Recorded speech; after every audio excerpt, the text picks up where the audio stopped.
Hi everybody, welcome to the first developer diary for Prince of Persia 3. My name is Ben Mattis and I'm the producer on Pop 3. Prince of Persia 3 is the climax of the Sands of Time trilogy. In Pop 3, the prince returns home to the city of Babylon. In terms of artistic direction, our ambition is to create a brand new outdoor urban environment. We use this outdoor urban environment to communicate three main feelings to the player. In Prince of Persia 3, the prince has just returned home to the city of Babylon. The events take place directly after Warrior Within. Je m'appelle Olivier Leonardi et je suis le directeur artistique de Prince of Persia 3.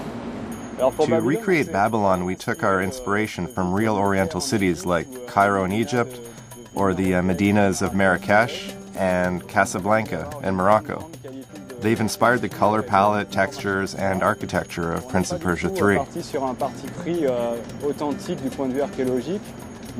The pre-production phase was done by Ubisoft's studio in Casablanca, allowing us to draw on the daily life of the team to lend authenticity to the environment.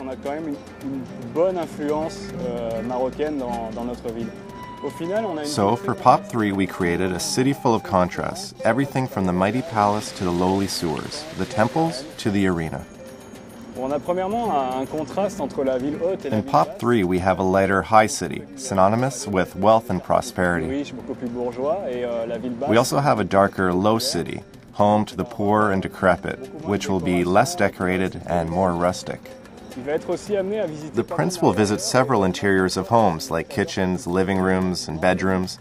All these interiors are completely furnished and decorated with everyday items. The prince's adventure will take place over several days, allowing the player to experience Babylon by both day and night. We've used all these elements to make Babylon a living city, which will create a feeling of wonder and richness.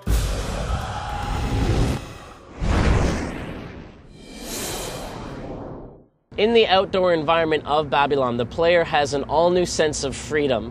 No longer is he being confined to the long, narrow corridors of the palaces from Sands of Time or the island from Warrior Within.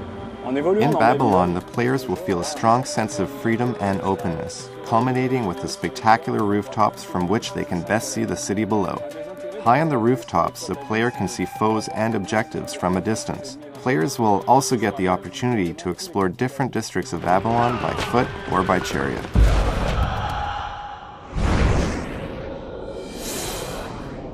The Babylon rooftops are a huge payoff for the player. The amazing heights combined with the prince's acrobatic skills will give the player a very strong sense of vertigo. Each building has a lighting gradient with a darker base leading up to a highlighted roof. When the prince is in the streets, this claustrophobic environment will serve to reinforce the feeling of being hunted. When he's on the rooftops, he is the predator. The Tower of Babel is divided into two parts. The first part is inspired by the bark of a tree, a defensive layer that protects the palace from enemy projectiles or sandstorms. The second part, the Royal Palace, is much more open, with terraces, apartments, the throne room, and the famous hanging gardens. All of this splendor overlooks the whole city of Babylon.